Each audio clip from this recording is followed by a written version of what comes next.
think she was probably the first black person I'd ever met.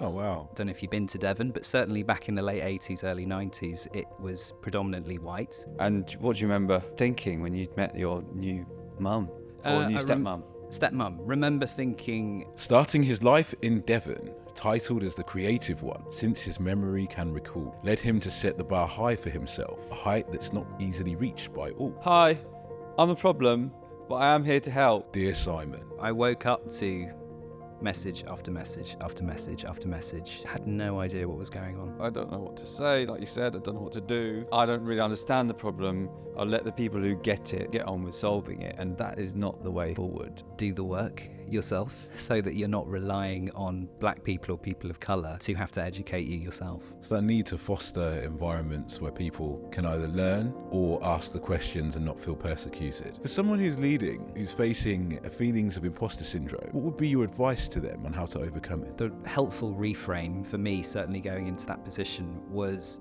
Any now involved in Can Lions at all? I think probably yes. Anyone in particular? I can't say. You don't want them to know? Absolutely not. With this particular brand, in my tenure, my time as the guardian of it, it's not about me. And hopefully the decisions that I make will be intentional decisions that will be additive to the legacy of the brand. Greetings, I'm Ashley Samuels Mackenzie. And I'm Charles Parkinson. And welcome to How I Became, where we unveil the unscripted journeys of inspirational figures. If you enjoy the show, could you do one thing? Subscribe. Wherever you are, just click the subscribe or follow button. That simple act can help us grow the podcast in a big way, and we need your support to do it. And if you really want to help play a part in our growth, rate us on Spotify or leave a review on Apple Podcasts. It would mean the world. Thank you. This episode is brought to you by Uber, shaping the future for consumers as they go anywhere and get anything. Advertising on Uber connects brands with hundreds of millions of people using Uber around the world in the moments that move them most. To learn more about what we can do for your brand, visit uber.com/advertising. Hello, I'm Simon Cook, and this is how I became CEO of Lions and Can Lions. Starting his life in Devon, titled as the creative one, since his memory can recall, led him to set the bar high for himself, a height that's not easily reached by all. Experiencing the vibe of London City, he set sights on future aspirations and followed his calling to make the capital city his home of destination. Finding his focus time while walking to work, no podcasts or stream of music.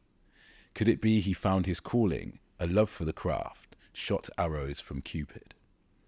So if you have creative dreams, this story will show you how you can. Introducing Simon Cook, the CEO of Lions, including Cans. Very good. Welcome. Thank you very much. Thank you for the poem. You're very welcome. That is your life in a poem. This is the story of how you became CEO of Lions, including Can Lions. If you know what it is, you know what it is. If you don't, you're going to hear about it as we go through this story. Let's go right back. Why did a boy from Devon spend so much time in Brixton growing up? Good question. How did it all begin? I guess it all started with, funnily enough, creativity. So from the youngest age, I remember being fascinated by this idea that you could create and put new things into the world. Always found that extremely exciting. Mm-hmm. I was definitely the kid at school that would race through their maths homework and science homework or assignments, get it off the desk, but then spend hours on a piece of creative writing or days even on an art project. That definitely was something from a young age that was noticed and picked up on by parents and relatives who would say, this kid's a bit creative, he likes this stuff, he digs it. And when you hear that and when you get praise for it, obviously at a young age, you want to do more of it. And actually, one thing that I fear actually for kids right now is the lack of creative champions that they have. Right. Yeah, because if you think about it, across the curriculum, creativity is actually dropping off the curriculum in a really worrying way. Yeah. Yeah, which is tough, especially in this country. So I think more than ever, we're relying upon those creative champions in people's life. For me, it was my grandfather, who will encourage kids to go, no, pick up that pen and paint or draw or write or do that thing. And not everyone's fortunate to have that creative champion. You know, unbeknown to me, come from a single parent family, 3 brothers, mother in her late 20s, lots of mouths to feed. It was my grandfather that was paying for me to go to art classes or to send me to extracurricular stuff, which would nurture that creativity, which I'm eternally grateful for. Hello, Grandad, if you're watching. I turned 90 this year. Wow. Wow. So yeah, I think that's where, from a young age, perhaps the family, youngest of 3 boys, would start to say things along the lines of, "Oh, this one's maybe a little bit talented. Maybe he'll go far," and we can get into how you receive that as a young kid and the expectations that are set for you. But to go forward a bit, splitting time between Devon, the rolling hills of Devon, and being by the sea and spending every other weekend and holidays in Brixton came about when my parents divorced, when I was 5 or 6, I think. So my father, they separated. He moved to London for his work, remarried a Zimbabwean woman who had 2 children of her own. And so suddenly you have this existence where you're at the beach one day and then, you know, pounding the pavements of Brixton, getting to know this very unfamiliar family. So that's how I got to know London. That was my first experience of London. 2 very different places. Very different places. You're only 4 or 5. Can you go back in time and what do you remember about your parents breaking up? I remember it being very confused by the whole thing. You know, as a 5-year-old, that's to be expected. What were you confused about? How I was meant to react and feel about it. Right. Because I think even at that age, you're looking for cues from your peers, your superiors rather, and your parents. So actually, when your parents break that news to you, there's a reaction which is very authentic, but then there's a little bit of a, well, how do they want me to be about this? And you know, at that age, you're trying to keep both of them happy as well. Yeah. So how did they let you know that they were breaking up? Did they sit you down? They sat us down, me and my brothers, and explained, I can't remember exactly how they explained, but told us that they wouldn't be living together anymore and that we'd be staying with my mother and that we'd see Dad all the time and nothing would change. And, you know, all those lines that parents whip out when they're probably going through this conversation, which aren't true. Yeah. But... And what did you feel when they said that? When they sat you down? I think probably because they were also very young. How old were they at the time? So late 20s. Okay. So young parents. And positioned it in a positive way, which probably, you know, you wouldn't do as a parent now. You'd probably do something a bit more true to life, hopefully, to manage expectations. And did you buy the positive spin at the time, or? Well, these are the cues that you talk about. So if it's positioned that way, then, you know, I remember trying to get excited about it. Right, wow. And actually do the thing that they were implicitly asking me to do, which is to be okay and to go along with it. But deep down that wasn't happening, or? I think I was probably too young. Yeah. And it wasn't until it properly played out that you start to learn to navigate very new situations, very new experiences. What would you say to any parents who are maybe going through a divorce now or coming up to one, or on the best, as a child who's been a child whose parents have divorced, what advice do you have, or how should parents do it in your perspective? Yeah, I think do it your own way. I don't think there's a should. Do what's right for your family, of course, but I think that expectation setting piece is really important. And just being really honest, having the adult conversation with the kids so that they understand what's really happening is probably a good place to start. Yeah. Yeah. And so how did things play out after that? Did your dad leave that day, and then it was you and your mum and obviously your brothers? My memory tells me that he left that night, but that probably wasn't the case. Yeah.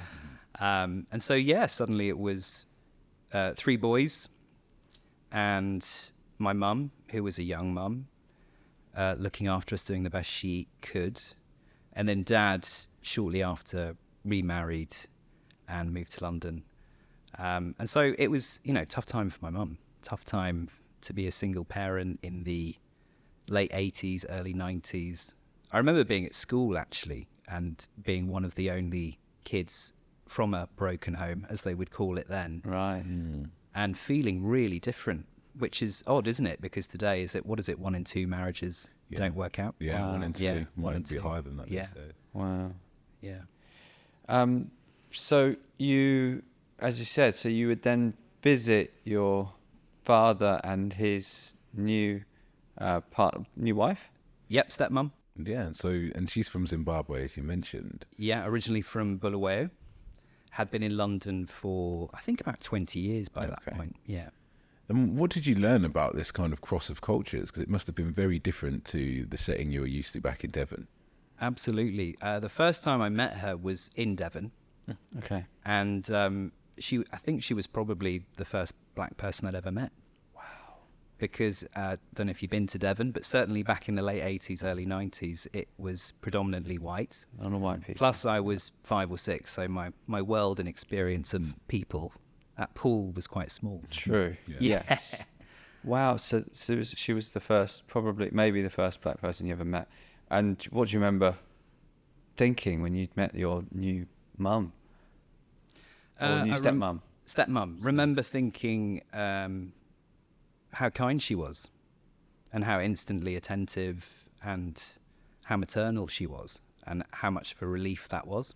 And then shortly afterwards met her son, of course, who was already living in London at the time, and her daughter, who shortly after they married, because she was still living in Zimbabwe, came over to this country. Wow. So my sister, who I'm still very, very close to and in touch with today, when we first met, we didn't speak the same language. Oh, wow. So, that was something we had to navigate as well. But I guess being kids, that's actually much easier than when you're an adult, because you just play. I was going to say, would you remember what you did the first day you met your sister? I think we just played. Yeah. It's the stuff that doesn't require words necessarily. It's playing it and fooling around. Amazing. Yeah. And as you grew with your siblings, did you notice how they had to navigate the world slightly differently to you? Yeah, I think growing up, and obviously the older you get, the smaller the age gap gets between kids. Don't know if you find that if you've got siblings yourselves. And so being very aware of the different experiences that we had and being able to compare and contrast in a really candid way was fascinating. Rosie, my stepsister, encountered bullying at her school. She was one of the only black girls in her school. Where did she go to school? Just outside of London. Okay. And that, I can't imagine how hard that was, and difficult to relate to, but important to understand. Did you know that at the time while it was happening? I did, yes. How did you find out? I think she told me. I remember her telling me. But it was also something that was discussed. I think my stepmother brought it up a few times. But it's definitely something that we've spoken about more candidly later in life. What did she share with you at the time? Do you remember? I think just how important that sense of belonging is. Feeling other, feeling like you don't fit in, and not having those points of reference is extremely difficult, and something that I try to relate to but will never truly understand. Yeah. What do you think, for someone who maybe has grown up in a predominantly white area of white people, like Devon, for example, Yes. somewhere else, Yeah. who hasn't had that experience you've had, where you've, at a very young age, you've got new family that are of a different heritage, different skin colour to you, and you've got to really understand through hearing from them what life was like growing up in England. What do you think is helpful to share with people who may not have gone through that experience with you, that you have? I think the benefit that I probably had is that kids are fearless, right? And they don't necessarily have a filter. So growing up, I'd be able to be highly inquisitive and ask all the questions. Whereas today, they are questions that people feel inhibited about, don't want to ask, don't want to get it wrong. And I think my advice would be is, with the permission of the person that you're talking to, ask the questions, go there. Or even better, do the work yourself, so that you're not relying on black people or people of colour to have to educate you yourself. What kind of questions are you talking about? Any I think just about their lived experience. Yeah. I think that's fine if you're having a general conversation about a group of people, say a group of friends, sharing their own lived experiences. But try not to be lazy about it. You know, do the work, understand the history, understand how systemic the problem is and where it originates. Do you think that the UK is institutionally racist? I think the world is institutionally racist. But going back to childhood, there was, of course, feelings then are pretty innate and organic. One of the things I really remember well about the first time I came to London to visit Dad and my step family, and experiencing somewhere like Brixton for the first time. Can you paint a picture of what it was like? Yeah, This paint is us a the picture. 80s, is it? Very late 80s. It might even have been 1990. Okay. You walk out of Brixton Tube Station, what hits you? It's very sensory. So certain smells, different accents, people who do not look like me. And then I think, you know, wandering down Electric Avenue in order to get to where we were going to, just how warm and exciting the whole place felt because of the mix of people, I guess. The mix of people is just something I had never experienced before. And I think that was my very first experience of London, and that's when I got hooked. Okay, interesting. For someone who is, maybe white, or maybe doesn't identify as someone who is on the receiving end of racism, and they sort of, they're the people who might be like, oh yeah, no, you're not allowed to say that now, or who maybe don't necessarily see what the issue is, or see how much of an issue it is. What would you say to them? I think, and I'll draw upon recent experience, and actually something we've introduced at Cannes Lions. So a few years ago, there was a piece of work that was called out. It was one of the winners at Cannes Lions for objectifying women, objectifying a person, or relying on a stereotype to communicate a message. And one of the pieces of work that we did, because of the backlash that we received, because something like that had been allowed to win, was try to educate our juries on how to view the work and how to be aware of the bias that you're bringing to the room when looking at it. And so we worked with different organisations to come up with a lens that could be used and very quickly understood by all of these jurors coming to assess the work and ultimately hold up a body of work as best in the world. And after many, many iterations and attempts at putting something together that would be universally understood, the thing that really stuck was to bring it back to empathy. So these juries are often made up of, in fact, they are made up of people from all over the world, where English isn't their first language. And of course, they represent a part of the world, but the cultural nuance of the country that they come from as well. So very different mix of people. The thing that really resonated and had the biggest impact was when we presented the idea that when you're looking at this work, how would you feel if you were being represented in that way? Or your mother, or your brother, or your friend, or your wife, someone close to you and someone you love, or yourself. How would you feel if you were represented that way? And since we've introduced that, nothing has ever won since in the last, I think, 7 to 8 years that has objectified someone in the same way. That's powerful. That's very good. So the reason I say that, obviously, is because I think people should try to take that approach to life and to this subject as well. And I think that the reason we're having this conversation with you is I think you've got this really unique experience and beautiful experience of being at a very young age, being exposed and as I said, having a family of people with a different ethnicity, a different skin colour, and it allowed you to understand what the life experience is like for someone in England. That's where you were growing up, and as were they.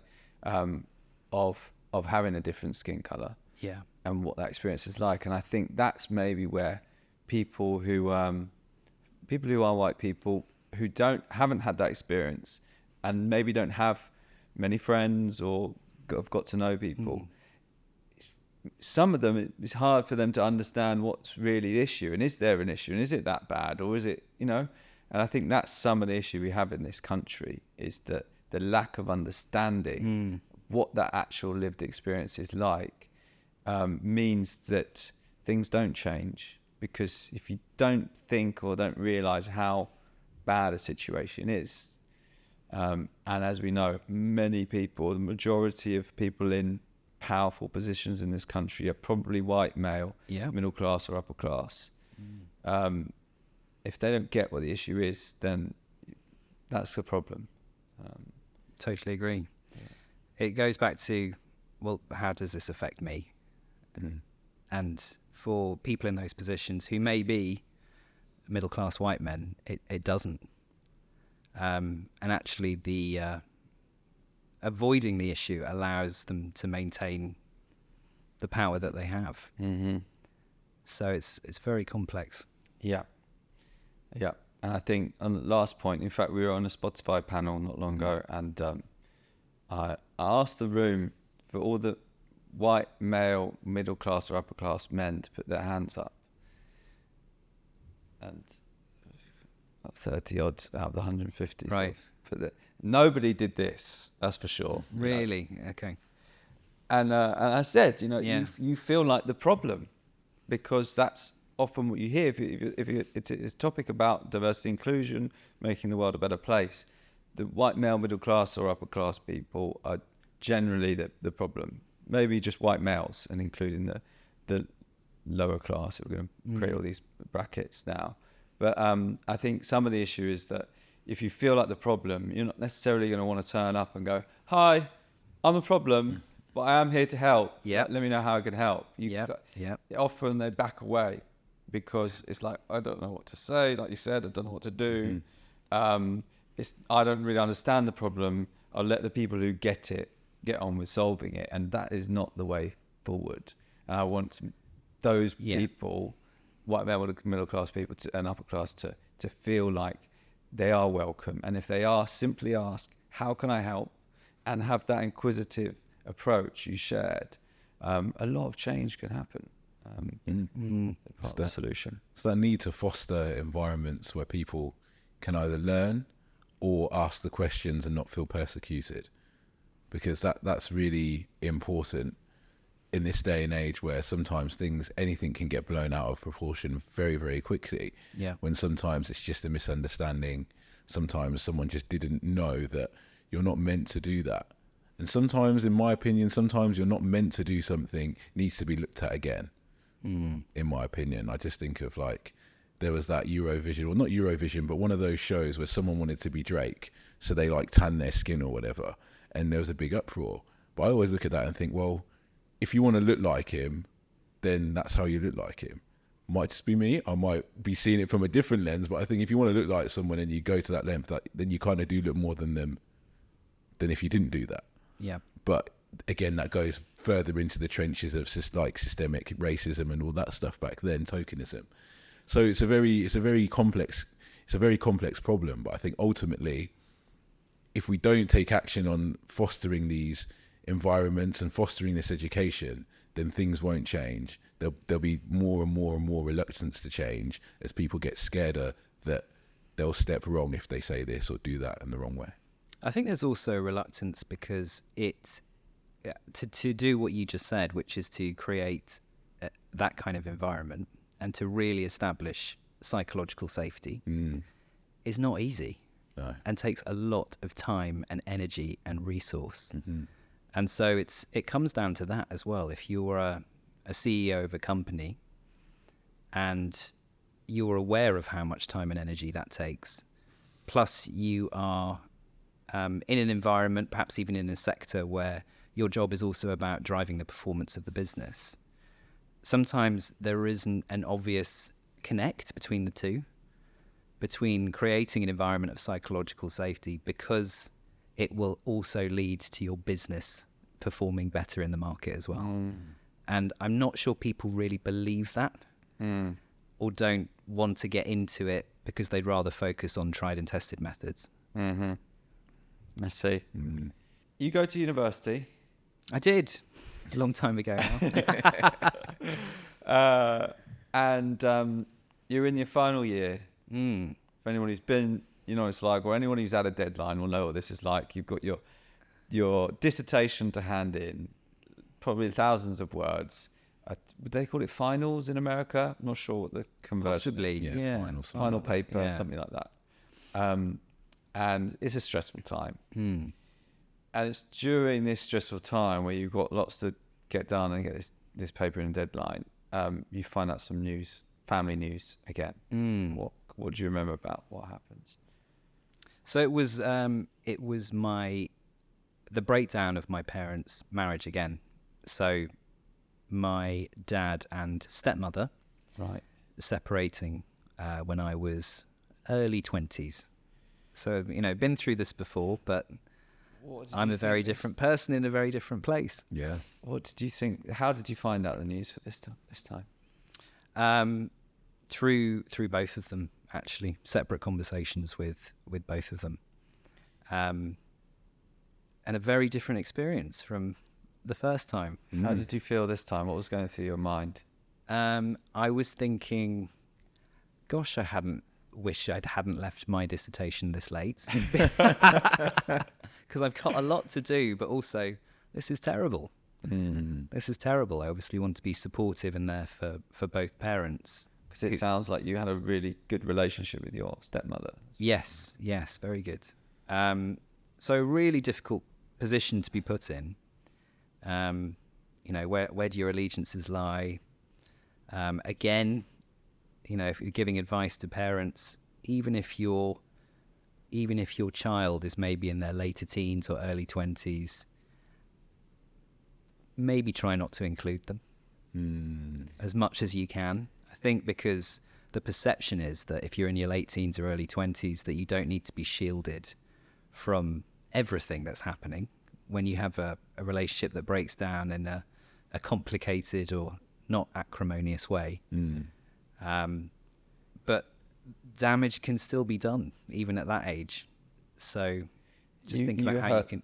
You heard some things you really want to hear. Is that what you're saying? You'd rather they didn't go into all the details? I think so, but also at that age, I think there's a bit of a role flip going on, where you might be treated as the adult in the situation, or your parents may be asking you for advice about what to do, when actually you are not ready or qualified or have the life experience to be able to really comment on that at all, and are still wanting a parent to fulfill the traditional parent duties. Looking back, are you angry at him for doing that, or putting you through that again, or how do you feel about it now? I think at the time, a lot of time has passed, so you also forgive people for those things, hopefully, if you can, because I believe that everyone's trying to do their best at the time that they're doing it,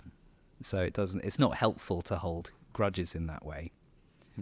But difficult at the time. I did get my dissertation in on time, though. You'll be pleased to hear. Good. What results did you get? I got a first. Wow. Yeah. Even more impressive considering the circumstances. Amazing what happens when you introduce a constraint. Yeah. For someone who may be going through their parents divorcing, what would you say strategies or things that they can do to keep themselves in the best state possible? I think it helps to know, because in the moment it's pretty horrendous. It helps to know, if anyone's going through that situation now, that it's going to be okay. Like, it will be all right in the end. But in the moment, I would say just be really clear with yourself about where your boundaries are. And if you don't know what boundaries mean, look it up. It's a very helpful word, especially in this situation. What do you mean by that in terms of set your boundaries? What were your boundaries? I think just not really engaging with any kind of narrative that was coming from either parent about where your allegiances lie, about your opinion on the situation. I think all you can do is let your parents know that you are there for them, that you love them, that you expect the same from them. That part will never change. And to just, muster the energy to be really, really grown up about the situation. Because as I said, it will be okay. Your parents will be happy again. You will be fine. But try not to engage in the drama and just protect yourself as much as you possibly can. Exercise a bit of self-care. Great advice there. Thank you. Brilliant. So your degree was in graphic design and English, right? Exactly. It was one of those weird hybrid ones, right? And then you complete your dissertation, you hand that in, you finish university. Yep. Then it's time for the wonderful world of work. Indeed. Yes. Where did you land your first job? There was a little hiatus. I think much like it's very sad that creativity in its various forms is dropping off curriculums at school. I think it's also a travesty that in school you are not taught about things like personal finance, genuinely useful skills that you will need in life. So during university, I was terrible with money. So I ended up leaving with probably more debt than I would have liked. And so spent a year, actually, my mum and my stepfather were very kind and put me up for a year, moved back to Devon, to pay off some of the debt I'd racked up by having too much fun at university. I was going to say, what do you spend it on? God knows. So, I mean, that was unexpected. That wasn't part of the plan, but also so grateful that I did it because, I mean, I'm always someone who's worked. I've had a Saturday job since I was 13 or 14. But during that year at home, it was a really good opportunity to reset, to really think about what I wanted. I ultimately knew from a very young age that I wanted to move to London. And so I did some waiting work. I worked in a call centre. And the reason I bring that up is because I get to see a lot of CVs in my position. And I'm always so annoyed that people don't include the work they did that they're perhaps a little bit ashamed of, or that they don't feel is worthy of appearing on that 1 or 2 pages that they're submitting to you. If I see a CV and I can see that someone has run a bar or worked in retail or customer service, that is an immediate tick in my mind. Because I don't know if you've had those experiences, but You've run a bar. Yeah, I I've run a haven't. bar, worked in a bar, worked in catering as well. and would you agree that the skills that you learn in terms of customer experience and service, human psychology, how to navigate difficult situations, negotiation, it is such useful transferable skills for any job that you move into later in life. Yeah. Yeah. I was crushing cardboard boxes at one time. Really? It wasn't glamorous, but I can't see the transferable nature of it. And Crushing boxes for what? it was a golf company that bought and sold second-hand golf clubs. Oh, niche. So they'd all come in every day. Very niche. Golf bidder, it's called. But it did lead to my first proper job in TV. Which Right. is interesting. Okay. But story for another time. Interesting. So you enter this world of work. Yeah. You get a job at Mindshare. You enter the world of Oh, wow, agencies. Yeah, and you had a very glamorous job to begin with there. Can you tell us about that? Well, this was first year I'd moved to London Right. after paying off the debt. And where did you move to? Brixton. Hey, your second home. Oh, it was familiar, and the rent was cheap at the time. Cool. Probably not the case now. No, that's for Absolutely sure. not. Yeah. Just as an aside, the estate agents now refer to Brixton as Lower Clapham. No. No, What? they're trying to rebrand. That's ridiculous. Absolutely insane. Anyway, Silly. it was very much Brixton when I was there. Yeah, still Brixton. We won't let the estate agents change that. Absolutely. Yeah. So yeah, I mean, the first job, I took a number of temp jobs, anything I could get, and one of them was in the mail room at Mindshare, which would involve delivering packages daily to all the executives there, which was very short lived. And Are there any? You mentioned that some of the executives there that you delivered mail to? yeah, Are any now involved in Can Lines at all? I think probably yes, As in, like the jurors and things like that. absolutely yes. Anyone in particular? I can't say. That'd be so interesting, but you don't want them to know that Absolutely you not. delivered their mail at one point. I'm sure they'd love it. It's the rags to riches story. Come on, It is. It's from the mailroom to CEO Can Lines. I love it. It was very short lived, but again, useful experience. And then a number of internships, not paid back in the day either, which I don't agree with. And then ultimately landed some agency jobs. Okay. So landed properly in the heart of agency land at Wieden & Kennedy as a very, very junior creative, and then Mother London. Okay. And Wieden & Kennedy's story is they, I think I'm getting this right. They're the agency who, when Nike started in the US, they were a small little agency in Portland. Correct. And they became Nike's agency. And as Nike has grown, they've stayed Yes. together the whole time. That agency has grown with it. Yeah, still completely independent as well. Amazing. But multiple offices all over the world, and probably one of the most successful in terms of lion wins as well. Really? Yeah. Wow. Nice, yeah, they did Very like cool. the Honda Yeah, like knock-on adverts. Iconic. exactly. That was great. Yeah, I'm assuming so that one won some awards at Cannes. absolutely. Yeah, Yeah. back in the day. So you're so you go through this world of agencies world, and then what happens? Because we start to enter the world of some lions. Yes. Soon. Well, this is the part where, after doing a degree in graphic design and immersing myself in all things advertising, where I became a failed creative. Didn't quite work out the way I wanted it to. And ended up leaving the agency that I was at because I wasn't loving it at the time. Uh-huh. And an opportunity came up at Can Lions, which I was obviously very aware of, being in the industry. And for anybody who doesn't know, at this point, Yeah. what is Can Lions in a simple terms?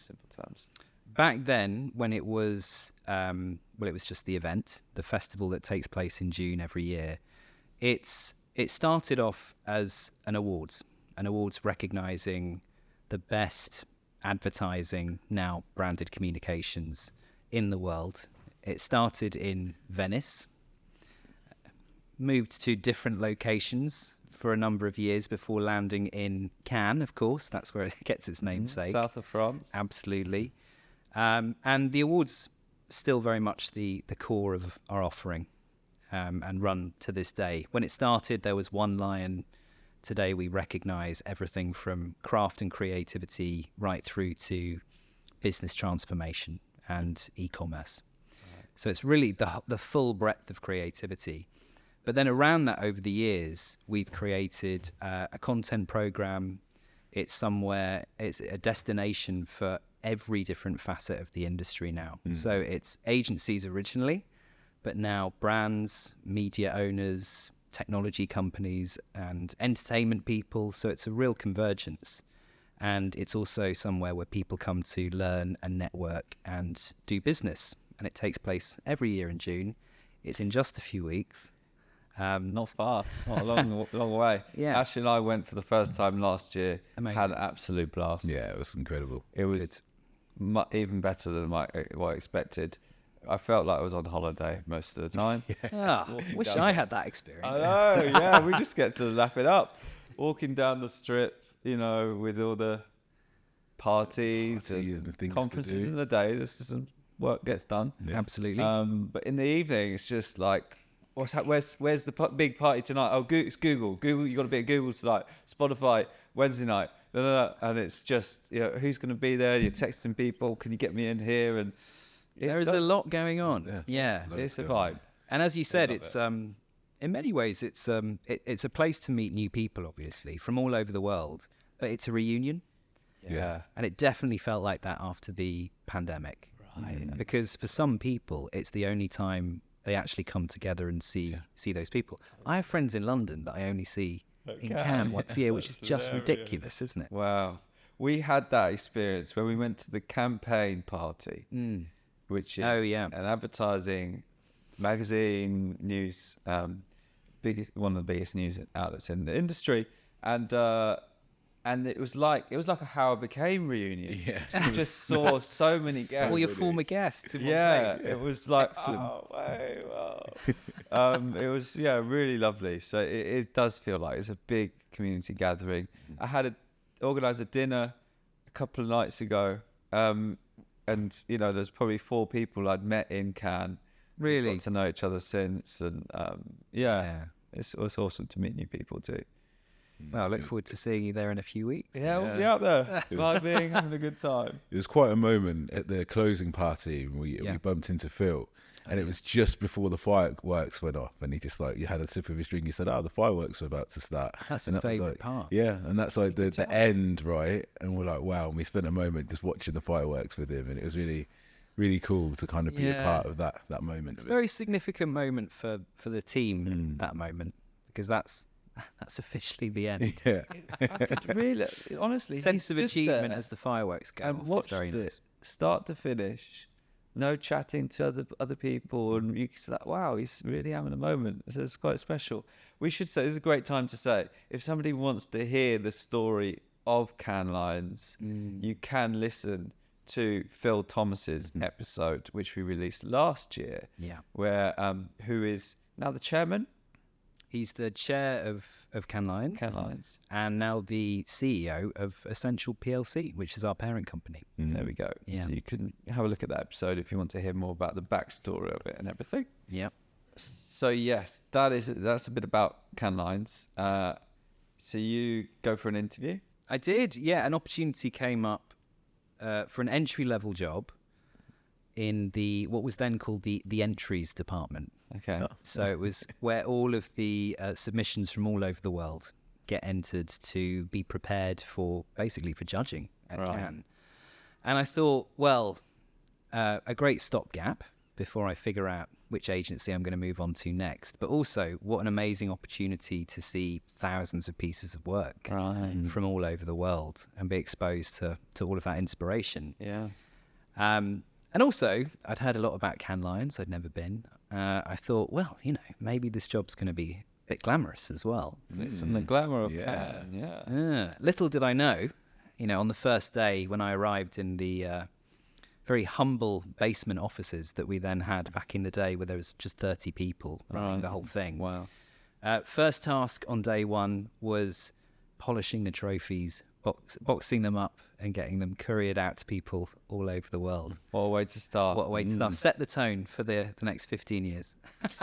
Speaking of trophies, while we're talking about it, here we are. We have some these in the guys. studio. Yeah, here We're we here are. at McCann, we should Yeah, say, thank you, who McCann. have McCann, an amazing agency, have won Yeah. many, many awards, including many Cannes Lions awards. So So there we go. I would polish these guys up. I'll just show it to the camera. Yeah, Let's sure. Show off. This one's for design. There you go. The lion. There you go. And you can hear the backstory of why it's a lion on Phil's episode. Yeah. Cool. So yeah, joined in 2008. Went into my first interview, which was with Phil Thomas. Actually, he was. It was the company was still small enough then that he would. I think probably took part in every interview for every new member of staff. Yeah. Yeah, wow. And did he have anything to say about your career so far? Yeah, was it a very smooth interview? What did he say? What did he say? He reviewed my CV, Yeah. and he could see that I'd done a lot of education work in the arts and creativity. And I think what he said was, okay, and you've done all that, and you're moving to an events company. Basically, what you're trying to tell me is that you're not very good at what you do. In terms of creativity. In terms of creativity. Wow, that's the way to start. It's being provocative. That's it. I guess, yeah, seeing how you'd handle it. You obviously handled it well. Well, I was told afterwards that he gives people a hard time if he thinks that they might cut the mustard. Ah, okay, so it's a good sign. I think so. I'll have Okay. to ask him, actually. We've not actually talked about it. Oh, well, we'll do an interview in Cannes about it. So you go on this journey in Cannes with Lions, with Cannes Lions. And I want to kind of, so you come in and you're polishing awards. Yeah. And then by, I don't know how long it was, but you would eventually become managing director Yeah. of Cannes Lions. How does someone go from bottom to managing director, or more focusing on how does someone become a managing director of the company they're at now? How did you do it? I think there's a degree of luck, right place, right time. Also, the culture that Phil had created really was one of growth. So, the 10 years that he was CEO, the company saw exponential growth. And what comes with that is the need for people to pick things up. There's more things to do than there are New people to do it. things, innovation, new facets to the business being created, lots of opportunity. Yeah. And so, my biggest tip, or, the way I did it, was to just be ready to put my hand up and say, yeah, I'll give that a go. Or also to spot an opportunity as well. So there were things along the way where I said, why don't we do this? Or have we explored that as a product type? Or this is a new lion, which could bring in a different demographic to the festival. Right. And the culture, to Phil's credit, was one of, give it a go. Take it on, but, do it and do it well. Yeah.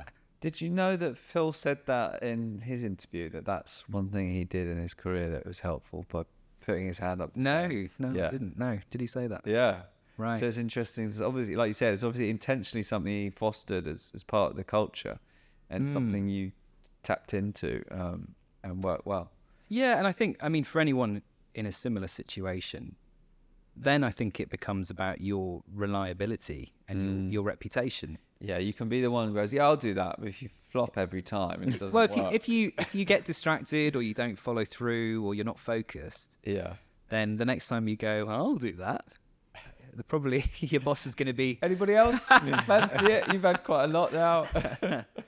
But going back, because it's a bit full circle for me, it's one of my themes, I guess, is that I really enjoy making new things and putting them out there and making sure they are of a standard and of a quality that I'm really proud of. So, for me, that was highly enjoyable, very satisfactory. For someone who's leading, who's facing feelings of imposter syndrome, what would be your advice to them on how to overcome it? Yeah, a great question. Is that something you felt, by the way, stepping into that managing director role? I think everyone does. I think people that say they don't, probably lying. Yeah. There's always a degree of doubt or, worry that you're going to get found out or they're going to realize that you're not up to it.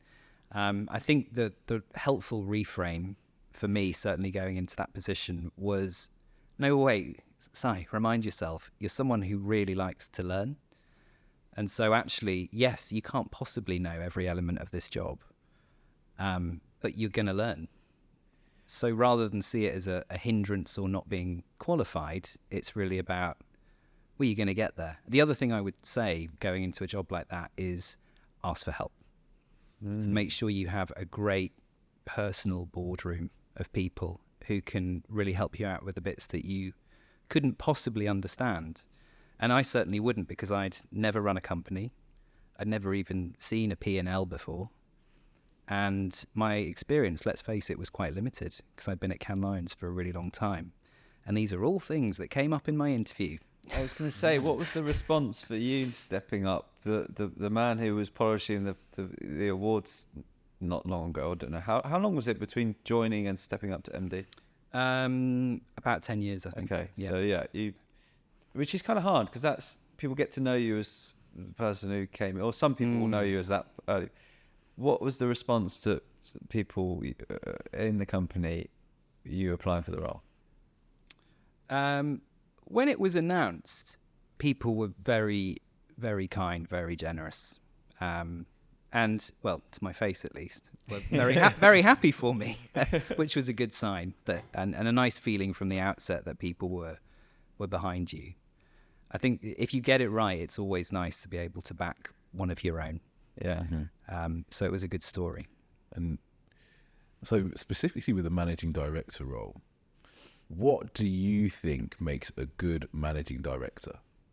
I think what makes a great leader or managing director, someone running a business or a P&L, is a very compelling and realistic vision and a strategy that people can understand first and foremost and get behind and be excited by. And then it's about really looking at your talent and making sure, well, do you have the right people who are going to deliver that strategy for you? Because you can't do it all yourself. You just can't. You'll kill yourself trying to make it happen if it's just you. And then hopefully what sits underneath that is a culture where people feel included, where people feel like they can contribute in the way that I felt able to put my hand up and go, yeah, I'll do that. And focus, making sure that as the leader of the company, you are very clear about where you can add value and getting behind the things that are going to make the difference to the culture, the strategy, the business overall. How did you feel about going from people being your peers and your mates, maybe, to them becoming the boss and the person your peers have to report to? What's that like? I think that is one of the hardest things in stepping up, and probably something that people don't talk about enough. If you are someone who has risen from within, and I'd been with the company for nearly 10 years, it is a business where people tend to stay for a long time. So these are not just your peers, they're your mates.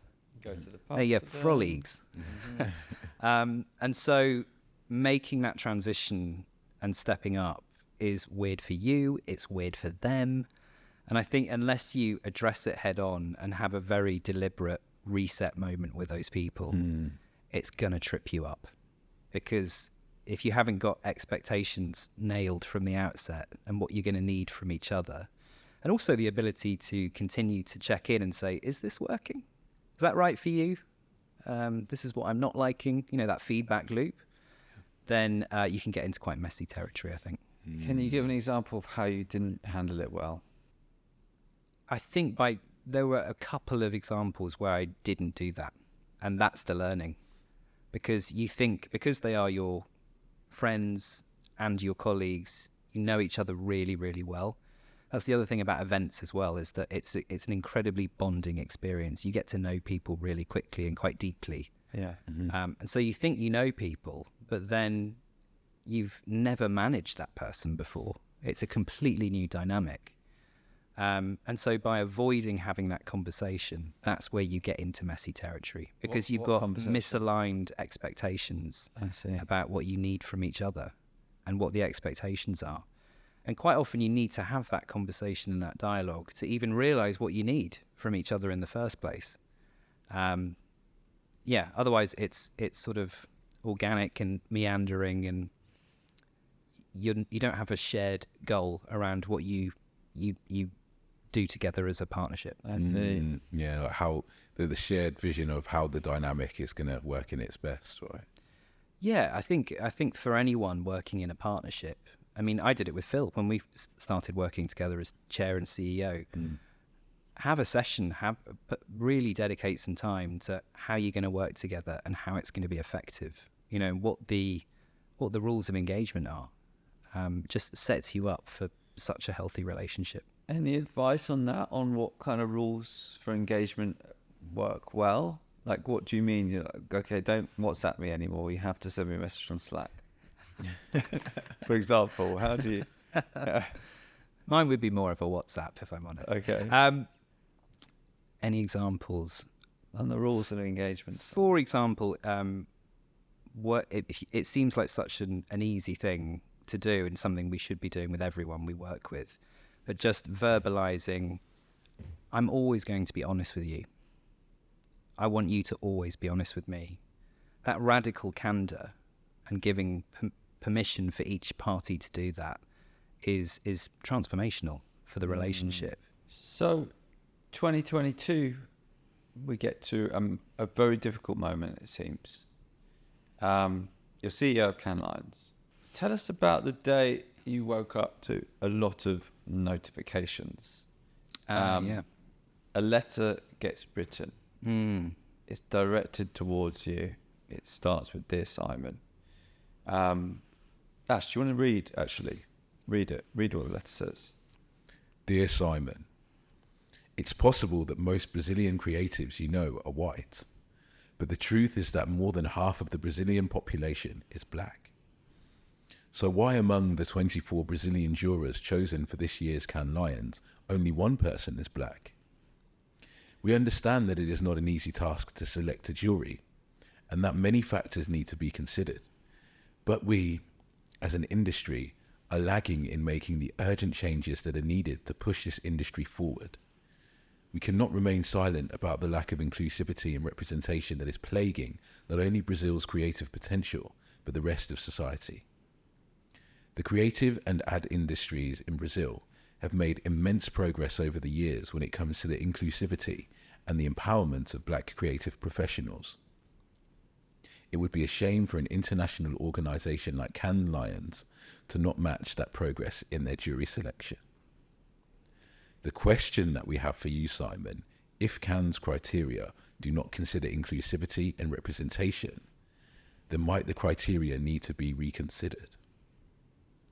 We believe you have the values and power to change that decision and make a difference. The Brazilian jurors' picture that we see in 2022 is symbolic of one of the biggest problems we have in Brazil, and we should not have to wait another year to see this change. Good to hear that again. I think it's incredibly thoughtfully written and very eloquent. Do you remember the first time you read that? Where were you? I was in bed. What had happened is the authors of that letter, who I know very well now and like very much. Maybe not at the time. No, at the time I thought it was a very powerful letter. And we can get into how I felt, but how I found out about it was waking up, because the mechanism on that letter was, if you also feel this way or want to show support, then you can tag Simon. Here's his handle. And there's a big button on the website. Yeah, remind me. There's a big button on the website where it says click to tweet. And you click it, it still works, by the way. I hope that nobody sends it anymore. Maybe they should. But the tweet comes up for you, and it says, "Dear @Mr. Simon Cook," which is your Twitter handle, X handle. This letter is for you and Cannes Lions. And then the hashtags Black Brazilian Jurors at Cannes and Cannes Lions 2022. Yeah. So it's everywhere. So it's very easy to click and tweet, I guess. And people did. So I woke up to message after message after message after message, notification coming through, and had no idea what was going on until I read the letter. And just remember feeling so disappointed. So sad for our team, first and foremost, because of the efforts that they've gone to avoid exactly this, and we still hadn't got it right. So felt bad for them, and then wanted to understand, wanted to be able to speak to the authors behind the letter to get the broader context, really, and that's what we did. So when you're in bed reading it, are you like? You go through those feelings, are you like, oh man, it's going to be a tough day? Yeah, it was. It's hard. I read the letter several times, and I took a lot of comfort from the final line, which I think said, we know you have the power and the values to create change. So what I took from that is that they know people who know me, and that this wasn't personal. No, it doesn't read personally. It reads more like awareness. Sharing an awareness. Yeah, and then asking for that assistance to make it more. So constructive. Yeah, so constructive. But the personal bit is the Dear Simon bit. That is very quite personal. Huge letters. And the click to tweet as well. That's pretty. Did you feel attacked personally? I didn't. On a very personal level, I didn't. It didn't feel fair because that's not who I am. But I also recognise, and perhaps we can get into it, it's a very public role. Cannes Lions is a very public product. And so depending on how you feel about it, there is adoration to being the kicking boy for the entire industry and everything along that continuum that comes our way. So you need a thick skin. Who was the first person you spoke to after reading that letter? It may have been Phil. It may have been our head of comms. Because, I mean, this is exactly when we can get into the reset that we had as a result of this. But when this happens, so often a CEO or a leader of a business will turn to their comms team because they want to stop the bleeding. Yeah. And actually, that is the wrong approach. And it took a lot of learning to and reset and work with an organisation called the Unmistakable to get to a point where we think completely differently about these kind of things now. Yeah. So it's been a really, really interesting journey. And so, one of the things that we wanted to do immediately was talk to the authors of the letter to get the greater context, to understand, and then think about what we could do, what was within our power that year to change the situation in the short term, and then longer term, really think about how we change our processes, our culture from the inside out to ensure that this doesn't happen again, number one, but also to fulfill the moral obligation we have. Which is those values they spoke about. You genuinely wanted to do something. Who reached out to them? Do you remember? Me. How? I think because I know many creatives in Brazil. I'm quite close to that community. Yeah. So I was very aware who was behind the letter. So we just reached out and set up a call. What was that first call like? Was it a bit spicy or? It was honest and constructive, like the letter was. There was nothing about it that was aggressive or,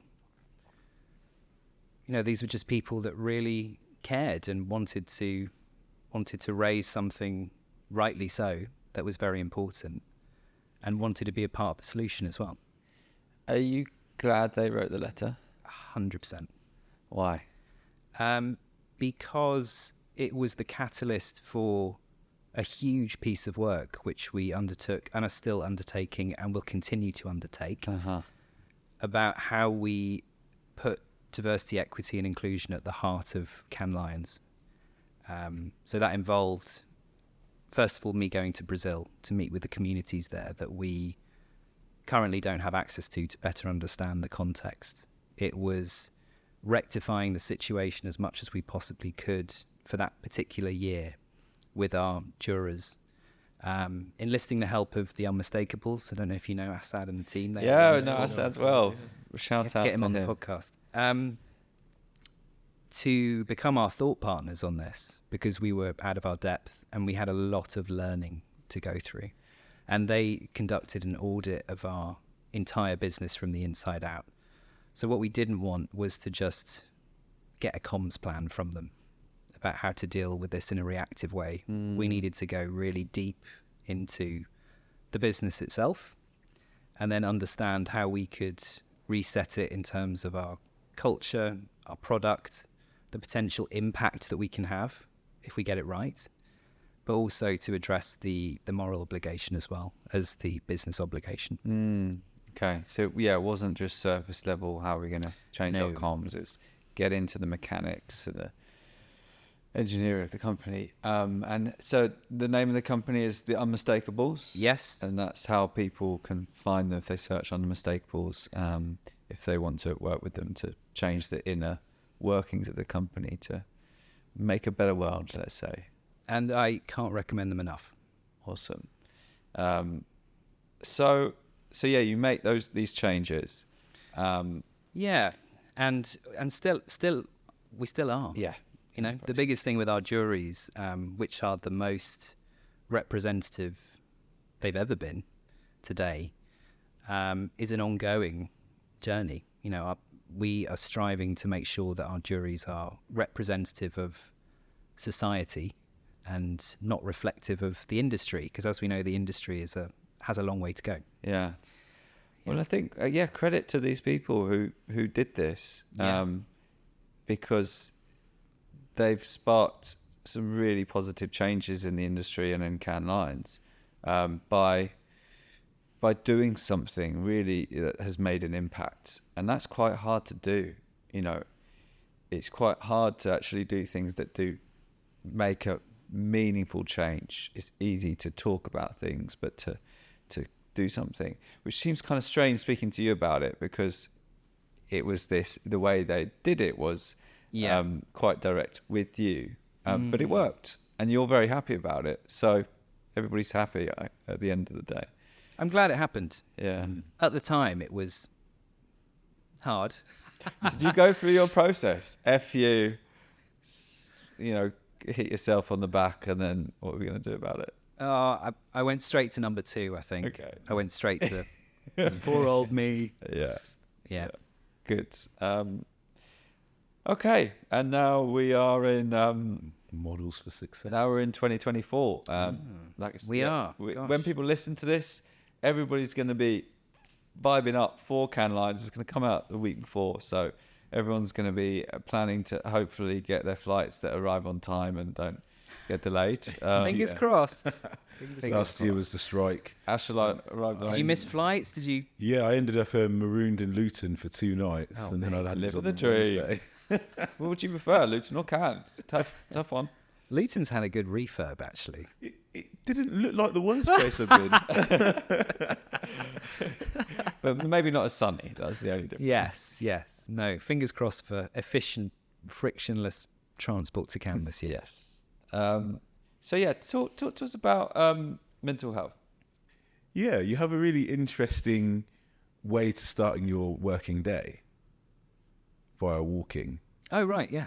Yeah, I was thinking, So, okay, you haven't oh, quite picked do up you on know that one. something I don't? Tell us a bit about how you start your day before you get into the office. Yeah, of course. This is something that started during lockdown. So it was about getting out to look after mental health. You know, doing laps and laps and laps of Victoria Park in Hackney. Okay.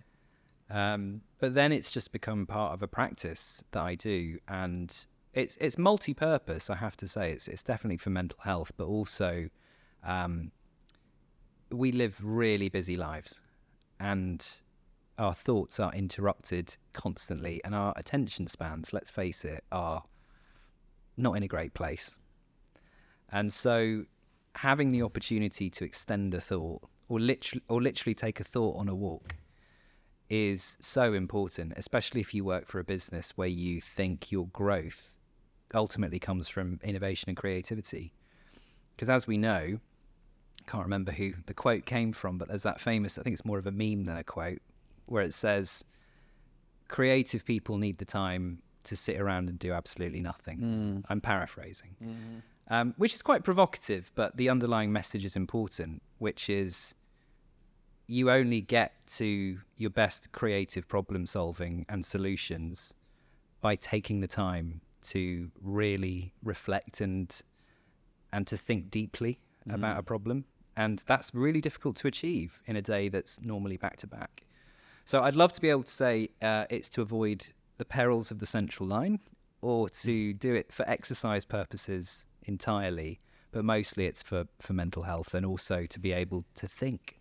And what do you do? Just to clarify, you get up in the morning, you get ready, you Get up step in the morning, out the door. Yeah, at the door, 7:30. It's about an hour and a half, the walk along Regent's Canal. No phone, no music, no podcasts, unless it's yourselves, of course. Yes. Hey. Thank you. To think. So, to start the walk with an intention. I've got this problem to solve. Let's think about it in different ways. Or I've got something coming up in that day that I want to mentally prepare for, or something more strategic, So you prepare how you're going to use that time beforehand? Not beforehand. Usually as my foot hits the pavement outside my front door, I'll think, okay, well, what do we need to figure out today? Right, the problem comes and slaps you in the face and wakes you up. And you got an hour and a half to, work through it. Yeah, and haven't always got to a solution by the end of the 1.5 hours, but it's a good And you start. do that 5 days a week? I do, yep. Wow. So it's something you'd recommend? I would definitely recommend it. Or if not the walk, just carving out the time without distractions to be able to go a bit deeper into things that need your attention as a leader, which is really hard to do, but a good discipline to have. And as I said, I was inspired by this, and rather than getting off at Liverpool, getting the tube from Farringdon to Liverpool Street, I got off at Farringdon and walked half an hour to McCann's office here. And Very good. Didn't think, but I did post some social media videos about how we prepare for an episode, so sharing some value. So it was used for some good value. Good to hear. So in life and in your position, I'm sure there's many times where you've been proposed different opportunities, collaborations, activations, all sorts of things. How do you discern between, an interesting opportunity and one that makes the most business sense? Great question. I think in order to answer that, you have to be really clear about what you're doing with your business, what the strategic goal is. Because if you've got absolute clarity on your strategy, then everything that you put your time behind as a leader should hopefully ladder up to that. So that's the first lens that you can use to apply. And then I think certainly from a personal perspective, with a brand like Cannes Lions, which is a 70-year-old heritage brand, it's being really careful and deliberate about the decisions that you make, because I think with this particular brand, my tenure, my time as the guardian of it, it's not about me. And hopefully the decisions that I make will be on the right side of history. They will be intentional decisions that will be additive to the legacy of the brand, rather than just quick wins that are going to serve us in the moment. Yeah. So that's another lens that I apply, that I'm very conscious of. Hopefully leaving the brand in better shape than when I received it. No respect to Phil. He did a wonderful job. They did. Okay. That is the story of how you became CEO of Cannes Lions and Lions. Would you share for us just bear in mind it's now the Wednesday before Cannes Lions starts. Right. Can you give anybody listening any little inside info of what's going to happen at Cannes Lions? Any surprises you can give us as an exclusive? I think this year, if you are someone who is interested in creativity and the impact it can have, not just on business, but on society and the positive change in the world it can create, there will be much more of an emphasis than ever before on the transformational power of creativity. There is a whole track of content within the Palais dedicated to that. It's called Creative Impact, and the lineup is shaping up to be one to remember. Ooh, we look forward to going to that. Very cool. What we're noticing is that more and more politicians, governments, totally different set of people than we're used to are coming to the festival increasingly because they want to understand how to put creativity at the heart of their country. Wow. Which is, it just kind of elevates the role of creativity exponentially. Yeah. I think it's a really important thing for that kind of political leadership to do, because I think of one of the teams that won last year, I think they were from Argentina. Yeah. And like, it meant so much to them. And like, seeing that, it was just a real spark. Like, it meant so much to them. They worked so hard and they got that recognition. And I feel like there's so many countries that if they saw what their creative output could do in the world and for other people outside of their country, it'd really like spur them on to support it more, because we all need creativity, whether it's something that helps our lives or whether it's something that inspires us. Totally agree. And I think the more cohorts like that are coming to understand how to unlock new creative economies is really, really a positive thing. So yeah, it might be an interesting mix of people this year.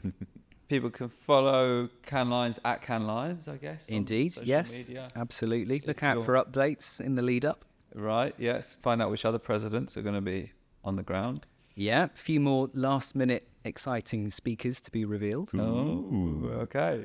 And yeah, if you're not going this year, but you like the sound of it, I guess people can follow and get ready for June 2025. Absolutely. And this year, probably not for this year now, but for next year, if you are someone who has always wanted to go but don't have the means to do so, then you can apply for our Era Pass, which is application based, and it's €2 million worth of passes that we give to people from underrepresented backgrounds. Wow, brilliant. And what's that called, sorry? ERA, which stands for Equality, Representation and Accessibility. ERA. So they just search ERA Cannes Lions. Yep, anyone can apply wherever you are in the world. Brilliant, love that. Okay, well, we will see you in Cannes, in the sunshine. In the sunshine. Looking forward to it. I'll see you on the Quizette. Let's do it. All right, let's cut there. Oh, no, cut yet. I've got final poem. Oh, Poem. You forgot. Wow. It's the first time in 57 episodes I've forgotten. Okay. Our closing poem. This kid's a bit creative, encouraging words from the past, rushing through all the boring science and maths to focus more on art. During the ups and downs of life, keeping an importance in self-care, to finding his first job in London being in the postal room at Mindshare. From polishing awards to manning the helm, ready to give new things a go. Voicing intrigue, stepping up to the big leagues, innovating the Cannes Lions show.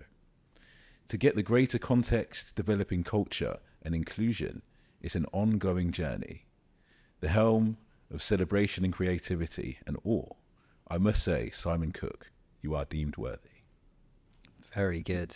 What a talent, Ash. Thank you for that. Thanks for joining us today. Thank you.